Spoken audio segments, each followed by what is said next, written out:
Jesse with One Heart Fire Permaculture. What you see behind me here is the Sandbox. This is a set of jumps, bicycle trails that me and some of my friends have been working on for the past few years. And recently I've decided to start applying my permaculture knowledge and techniques to the bike jumps here. And so I'm just going to give you a little update of what I've been doing here, show you some of the things I've applied here and some of the observations I've made. I've been working on this project for about 2 months, 2.5 months since I got back in Orange County. This has been the rainy season, if you can call it that, in Southern California. We've had, I think, 3 or 4 rain events. It just rained yesterday, so it's a good time to see the place. I'm going to be leaving Orange County in a few days, so I just want to give an update of what I've been able to do while I was here, and show you how permaculture can be applied in many different areas, anything you want to apply it to. My passion is bicycles and building dirt jumps like these, and hopefully you can apply permaculture to your passion. Most of my work in this project was done on this slope to address some of the erosion problems that were happening and to revegetate some of the areas that had been cleared. So the permaculture technique I've applied to this slope here and to a lot of the jumps is the concept of capturing and storing water, letting it soak into the landscape instead of running off. So as you can see where I'm staying right here, this is kind of just a platform where people sit and wait to do the little pack here, the small jumps. And what I've done is I've put a berm on this side so that when the water does come and the rain does come, it settles here instead of running off the slope and soaks in. Hopefully that can help water some of these plants down here that I've transplanted. This is one of the spots. I've transplanted some plants, not all of them made it. Some of them have, they're just native plants from right here.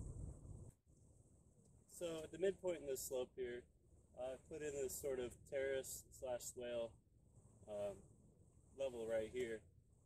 It's an access level to get to the main waiting point for the main pack. But it also, what it serves to do is to stop the water going all the way down the hill. Slow it down in the middle so it can stop and soak into this level here.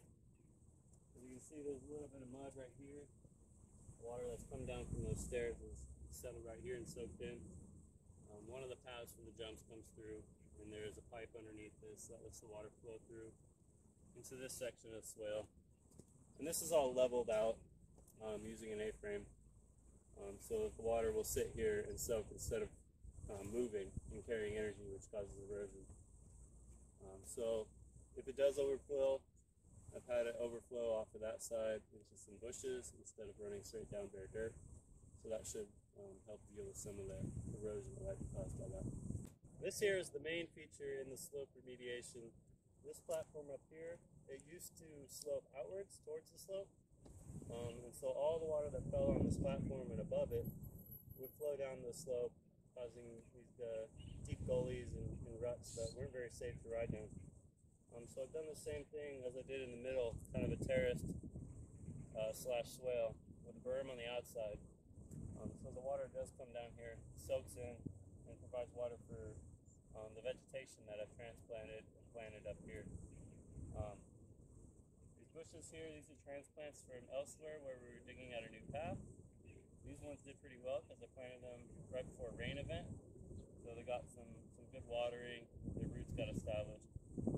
They did pretty well. The greenery you see in here, that's a mixture of seeds.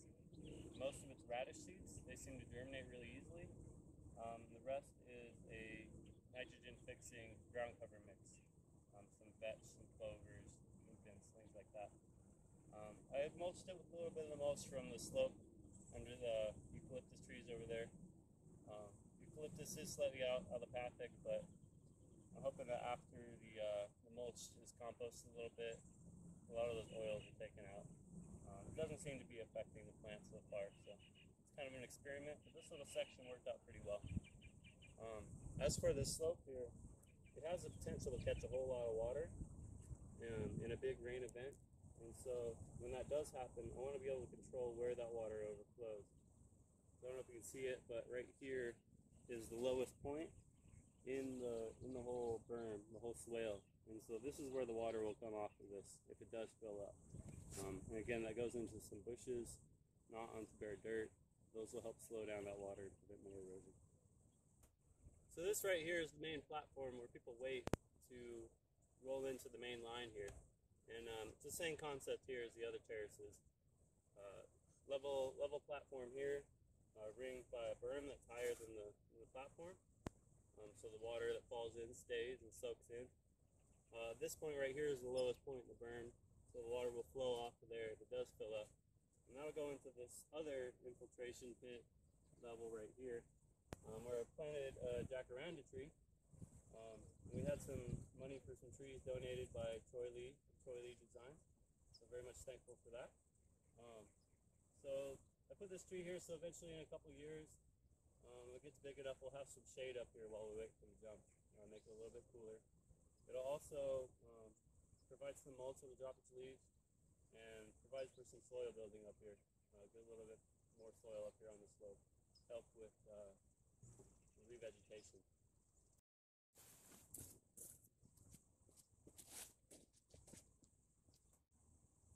What I'm standing on here is the main roll-in, and we used to have some problems with just erosion coming down here. Just a little rut. We'd have to fix it every time it rained, and so we borrowed something called a water bar. It's a common technique for building mountain bike trails. You can see it's these kind of raised portions on the side here, and the whole trail is a little tilted to my right or left. And what that does is the water will flow off to the side and end up going off the trail instead of staying on, continuing down and making a rut. You can see there's a little bit of a rut from the recent rain. You can see that the path of water goes off to the left instead of straight down the hill. And so since we did this, we've had a few rain events and no problem with having to redo this path. So it's really nice when you can control the flow of the water, you can control what erosion happens. One of my other goals with this project was to improve the access up this slope here, back up to the starting ramp. We used to have some stairs here that were just dug out of the dirt, and they got eroded real quick. We just have to keep digging them out, and they just got deeper and deeper and more eroded over time. So I heard of just a simple, really inexpensive solution for stairs, just cinder blocks and rebar. Pretty inexpensive, easy to get, and just you just dig out a level and pound in the rebar, and fill it back in, and you've got a pretty permanent solution for steps.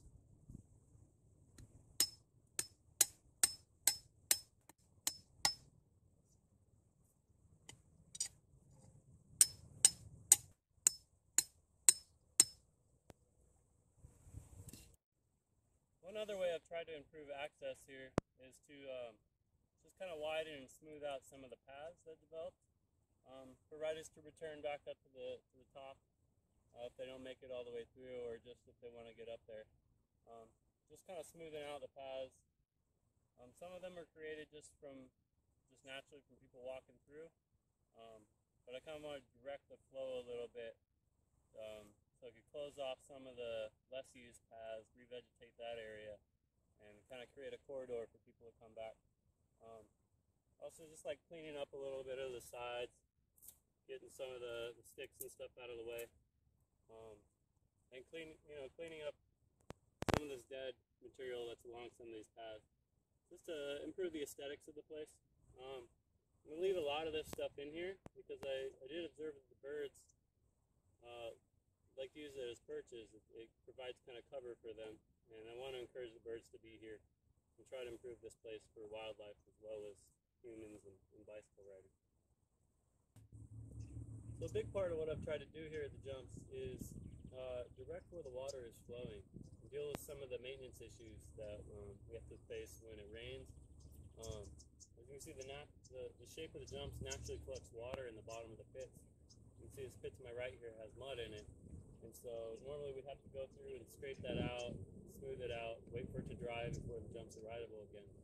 So what I've tried to do, as you can see over here, is make a separate infiltration pits so that the water has somewhere else to go besides the riding surface. So all the water that falls on this jump over here, it all flows off into this pit where it can be out of the away and soak in. And this also will provide water for some of the plants around. I planted a tree back there. There's a tree behind the camera, the big eucalyptus that kind of dominates the jump. And this will keep the water here, let it soak in. A lot like a swale would. That's one of the main principles of permaculture, is to capture water, slow it down, let it sink in. Don't let it run off your property, because water is really precious, especially here in the Southwest. So this is one of the 3 trees I've had the chance to plant here at the jumps. This is a tipuana tipu. It's a South American tree. It is very fast growing. So my main goal here is to get some shade around here, because it gets really hot in the summertime. But this tree is also a nitrogen fixer, so it will improve the soil. It'll also drop a lot of leaf mulch, which will help to build soil over time. I planted it here. It's in proximity to that infiltration basin over there with the puddle I talked about earlier, but also because just the natural slope of the land here, there's this kind of little gully here that naturally collects the water from this area, and a berm right here. So this is naturally a little wet spot, so it'll provide some water for this tree over the summer, especially when it rains in the wintertime. It'll collect a lot of water. And when I was digging this up, there's actually some good soil here, because this has been collecting water, collecting these stick mulch that we've just thrown here. And there was actually some worms and some good soil in here, so I'm hoping this tree will do pretty well. So on all the trees I've planted, I've installed this really simple watering system. There is an irrigated slope nearby, and there's some excess runoff from some wasteful watering, and so we're collecting that. So we do have a little bit of water here. We have to carry it in 5-gallon jugs. But what I've done is taken some of this plastic drain tile, and I buried a small section in the ground here. And so what we can do is just fill these up, insert them into that pipe, and it'll soak into the ground as the ground needs it. And so we can water these trees just kind of without having to be on it all the time, because there's not always people here, and I want these trees to get plenty of water so they can get established in the first couple of years. So this little feature here is another permaculture technique that kind of came out as a byproduct, and that's another principle of permaculture, is to kind of design and work things so that you have beneficial byproducts, things that just kind of happen as a result of one action that benefit another element or another action in your system. And so what happened here was I was digging out a pit to build a new jump, and there's all kinds of rocks here. This used to be a dump site for a city, so there's all kinds of construction debris, a lot of rocks that were just dumped here. And so I dug all these rocks out of this pit and piled them here. And it might just seem like a pile of rocks, but what it's actually doing is watering these bushes a little bit. So these rocks will cool off at night, and in the morning as it warms up, the rocks will remain cool, especially underneath, and that will cause condensation. So that condensation will collect on the rocks and drip down to the roots of the plants. It also provides beneficial habitat for lizards and snakes. I saw a lizard right here earlier. And so it's a good thing to have in a garden, even, is just a pile of rocks or sticks. It provides that type of habitat that those predator animals need, and they'll take care of some of the pests that are in your garden. Like I said, here at the jumps, I'm trying to create a beneficial environment for all the animals and plants, not just the riders. So let's give the lizards somewhere to hide. So another one of the lessons I've learned from this experience, from this experiment, is that you really have to observe the people and design around that. Not everybody here who comes to these jumps knows what I'm doing with the permaculture stuff. They're just here to ride their bikes, and that's their focus. And so this is an example of that. Where I'm standing here, originally I dug the dirt out of this pit, put it here, and I planted it. There's some sprouts coming out of it. I put seeds in here. But what happened was this remains wet for a few days at least afterwards. And people just started walking around it over where I had planted. So that's the natural tendency of the people, is to take the shortest path. And so this is going to have to become a path. We need to design around what the people are doing instead of trying to divert them somewhere else. So overall, some final thoughts and observations for this chapter of the project here at Sandbox. think it's really important to get the seeds in early because you never know when it's going to rain here in California. We may only get four or five rain events this winter time.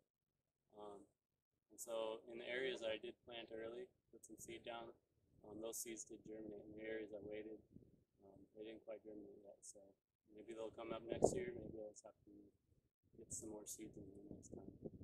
Same thing with transplanting. Some of the native plants I did transplant early when it was cooler, when it was more rainy. They did survive, and they're doing well. Some of the ones I did later didn't survive, so getting those in early is key as well. Also, like I said earlier, designing for the people, designing for what the natural patterns of the people who come here are, where they tend to ride, where they tend to walk through, where they tend to gather. Looking at that, because that's really what this place is about. It was built by people for their enjoyment, and so I want to design around that so that it can be more enjoyable for them, as well as for people who aren't into riding bikes and just want to watch and enjoy the beautiful environment out here. There's lots of birds and animals to watch. And hopefully we can get some more vegetation going back in some of the dug up areas. Another observation I have noticed that in just some of the areas I haven't touched, some of the areas that were dug up in past years, there are plants naturally sprouting there, even some small trees coming up. So that's a good sign. It shows that this place will recover over time, even though it's been dug up quite a bit. Those areas are filling back in. So with little permaculture techniques, we can speed that process up a little bit. There's a process of succession, from bare ground to weeds to bushes to trees. We can help speed that up. Overall, I really enjoyed applying my permaculture skills that I've learned to this passion I've had for a really long time of digging and riding bird drones. Yeah, it just seems to fit really well together. And so, like I said, I'm leaving Orange County for a while to pursue some educational opportunities, and I hope I can get back here next time I come back here to visit my family, continue to work here, and also find some other projects to work on. I would love to work on bike parks, city-sponsored bike parks, and just other sets of trails, just to beautify the area, and deal with some of those maintenance issues that everybody faces, and get some more trees and plants going around these places to make them more enjoyable for everybody. So yeah, thank you for watching and joining me on this little journey here. Keep looking at OneHeartFire.com for more updates and more projects. Thank you.